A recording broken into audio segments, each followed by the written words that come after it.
చంద్రబాబు నాయుడు గారికి తెలుసు 10వ తారీఖున వైకుంఠ ఏకాదశి అని చెప్పి ఆయన ప్రోగ్రాం కుప్పంలో పెట్టుకుంటాడు.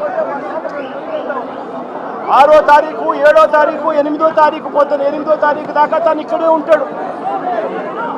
తాను కుప్పంలో ఉన్నాడు అని చెప్పి మొత్తం పోలీస్ డిపార్ట్మెంటు, ఈ జిల్లానే కాకుండా పోలీసులు అందరూ కూడా చంద్రబాబు నాయుడు గారిని ప్రసన్నం చేసుకునే దానికోసం కుప్పంకు పోతారు. 6వ తారీఖు, 7వ తారీఖు, 8వ తారీఖు మధ్యాహ్నం దాకా చంద్రబాబు నాయుడు గారు ఇక్కడే ఉంటారు.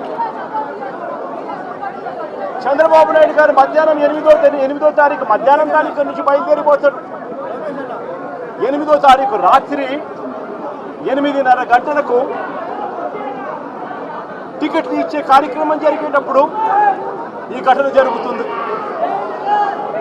నిజంగా పోలీసులందరూ కూడా చేయాల్సింది ఏమిటి? ఇన్ని లక్షల మంది వస్తారు అని తెలిసినప్పుడు, చంద్రబాబు నాయుడు గారి పర్యటన కూడా అటువైపున ఉంది, కుప్పంలో ఉంది అని తెలిసినప్పుడు ప్రత్యామ్నాయ అరేంజ్మెంట్స్ చేసుకోవాల్సిన అవసరం ఉందా లేదా?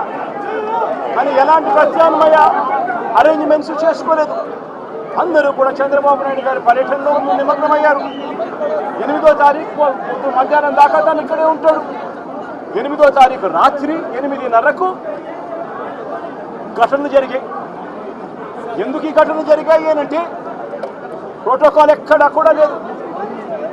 అందరినీ కూడా నేను ఇక్కడికి వెళ్ళి అడిగితే పద్మావతి పార్క్లో ఒక సెంటర్, పద్మావతి పార్క్ ఎదురుగా ఒక సెంటర్, ఏం సెంటర్ కాదు బైరాగిపట్టడి కౌంటర్, బైరాగిపట్టడి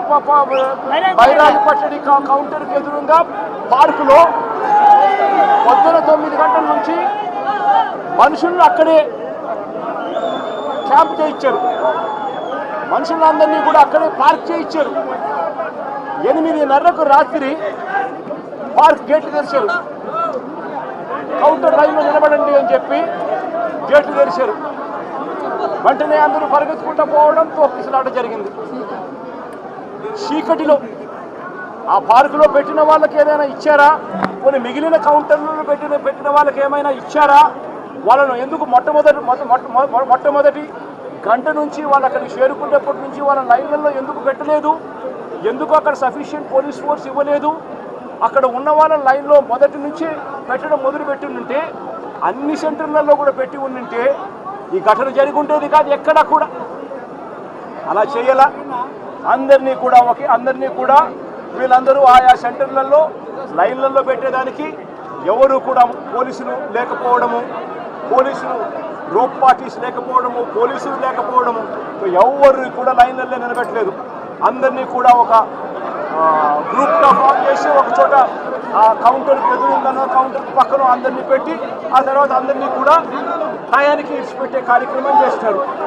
దీనివల్ల ఈ ఘటనలు జరిగాయి. ఇదే పోలీసులు, ఇదే చంద్రబాబు నాయుడు గారు ఎంత దిక్కుమాలిన అబద్ధాలు ఆడుతూ ఉన్నారు అని అంటే, ఇదేదో ఒకే ఒక చోట జరిగింది, అది కూడా తప్పే. విష్ణు నివాసం వీళ్ళు ఫైల్ చేసిన కాపీలో విష్ణు నివాసం దగ్గర ఒకరు చనిపోయిన ఎఫ్ఐఆర్ రిజిస్టర్ అయింది.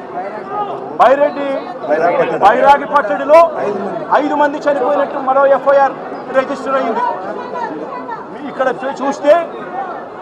పోయి చూస్తే వచ్చిన వాళ్ళు రకరకాల అన్ని ప్రాంతాల నుంచి, రకరకాల కౌంటర్లు ఎక్కడెక్కడ ఉన్న అన్ని కౌంటర్ల నుంచి వచ్చిన మనుషులు, తొక్కిసలాట్లో ఉన్న మనుషులు ఇక్కడ కనిపిస్తారు. కారణం ఏమిటి? టీటీడీ అనే ఒక వ్యవస్థ ఇంత ఇంపార్టెంట్ రోజున, వైకుంఠ ఏకాదశి రోజున ఇన్ని లక్షల మంది వస్తారు అన్న సంగతి తెలిసి ఇంత దారుణమైన అరేంజ్మెంట్లు చేయడం జరిగింది. దీంట్లో బాధ్యులు ఒక టీటీడీ ఒకటే కాదు, TTD, entire SP, police department, collector, entire revenue department, వీళ్ళందరూ కూడా దీంట్లో భాగస్వామే, ఇంక్లూడింగ్ చంద్రబాబు నాయుడు గారు. చంద్రబాబు నాయుడు గారి సొంత జిల్లా అన్న సంగతి తెలుసు. సొంత చంద్రబాబు నాయుడు గారి ప్రతి సంవత్సరం ఈ వైకుంఠ ఏకాదశి నాడున ఎన్ని లక్షల మంది జనాభా వస్తారన్న సంగతి తనకు తెలిసి ఉన్నా కూడా తన ప్రోగ్రాం 6వ తారీఖు 7వ తారీఖు 8వ తారీఖు తన ప్రోగ్రాం పెట్టుకొని ప్రత్యామ్నాయ అరేంజ్మెంట్ తాను చేయకుండా పోలీసులు మొత్తం తన అరేంజ్మెంట్ల కోసం తను పిలిపించుకొని ఇక్కడ గాలికి వదిలేసిన పరిస్థితుల మధ్య ఈ ఘటన చోటు చేసుకోవడం జరిగింది. ఈ ఘటనలో ఇప్పటికే 6 మంది చనిపోవడం జరిగింది. హాస్పిటల్లో ఉన్న వాళ్ళను అందరినీ కూడా పరామర్శిస్తే దేవుని దయ వల్ల ఇప్పుడు హాస్పిటల్లో ఉన్న వాళ్ళు అయితే మాత్రం మరి సీరియస్గా చనిపోయేంత పరిస్థితిలో ఉన్న వాళ్ళు ఎవరూ లేరు అన్నది తెలుసుకోవడం కాస్త సంతోషం. కానీ తీరా చూస్తే దాదాపుగా రుయా హాస్పిటల్, ఈ హాస్పిటల్ అన్ని చోట్ల కలుపుకుంటే దాదాపుగా కనీసం అంటే ఉజ్జాయింపుగా నెంబర్లు చెప్తా ఉన్నారు. ఇక్కడైతే 35 మంది చెప్తా ఉన్నారు. రుయా హాస్పిటల్లో ఎంతమంది ఉన్నారు అన్న సంగతి నాకు ఇంకా పూర్తిగా నెంబర్లు చెప్పలేదు. అక్కడి నుంచి ఇక్కడికి పంపించినారు అని చెప్పి నెంబర్లు చెప్తా ఉన్నారు. ఇక్కడ 2 చనిపోయినారు, రుయా హాస్పిటల్లో 4 చనిపోయినారు అన్న ఇన్ఫర్మేషన్ ఉంది. దాదాపుగా ఉజ్జాయింపుగా 50-60 మంది తొక్కిసలాటలో గాయాలై ఉన్న పరిస్థితుల మధ్య పేషెంట్ కనిపిస్తూ ఉన్నారు. 6 మంది చనిపోయిన పరిస్థితుల మధ్య మొట్టమొదటిసారిగా తిరుపతిలో ఇలాంటి ఘటన చోటు చేసుకుంది. ఇంతటి దారుణమైన పరిస్థితుల్లో వీళ్ళు వ్యవస్థను నడిపే కార్యక్రమం చేస్తూ ఉన్నారు. ఇక్కడ ఉన్న డిపార్ట్మెంటు, ఇక్కడ ఉన్న పోలీసులకు, ఇక్కడ ఉన్న టీటీడీ సంబంధించిన పెద్దలు వీళ్ళెవరికీ కూడా అసలు టీటీడీ అన్నది ఎందుకుంది, టీటీడీ అన్న దాని విశిష్టత ఏమిటి, ఇక్కడ ఉన్న పోలీస్ డిపార్ట్మెంట్ కానీ, ఇక్కడ ఉన్న కలెక్టర్లు కానీ, ఎస్పీలు కానీ వీళ్ళు టీటీడీకి సంబంధించిన ఇటువంటి ఇంపార్టెంట్ రోజుల్లో ఎటువంటి జాగ్రత్తలు తీసుకోవాలి అని చెప్పి వీళ్ళందరికీ కూడా దశాబ్దాలుగా ప్రోటోకాల్ ఉన్నా కూడా వీళ్ళెవరూ కూడా పట్టించుకునే పరిస్థితులు లేరు. టీటీడీ చైర్మన్ దగ్గర నుంచి పోలీసు వ్యవస్థ దాకా కూడా ఎవరు కూడా తిరుమలలో ఇన్ని లక్షల మంది వస్తూ ఉన్న నేపథ్యంలో వాళ్ళకి ఏ రకమైన సెక్యూరిటీ కల్పించాలి, వారికి ఏ రకమైన వసతులు కల్పించాలి అన్న ఆలోచన ఎవ్వరికీ లేదు. కనీసం ఆ కౌంటర్లలో నిలబడి ఉన్న ప్రజలకు ఆ పార్కుల్లో ఇక్కడ ఉన్న వాళ్ళ పేషెంట్లను అడిగితే అన్న 9 గంటలకు వచ్చినామన్న ఆ పార్కులో అన్నే ఉన్నాము, పార్కులో పెట్టారు, కనీసం నీళ్లు కూడా ఇవ్వలేదన్నా అని చెప్తున్నారు. అంటే క్యూలలో నిలబెట్టడం కానీ, సఫిషియెంట్ పోలీస్ ఫోర్స్ పెట్టడం కానీ, రోప్ పార్టీస్ ఆర్గనైజ్ చేయడం కానీ, క్యూలలో ఉన్న వాళ్లకు నీళ్ళు ఇవ్వడము, మజ్జిగ ఇవ్వడము, కనీసం వాళ్ళ ఫుడ్ ప్యాకెట్ ఇవ్వడము, ఇటువంటి ఏవి కూడా జరగల.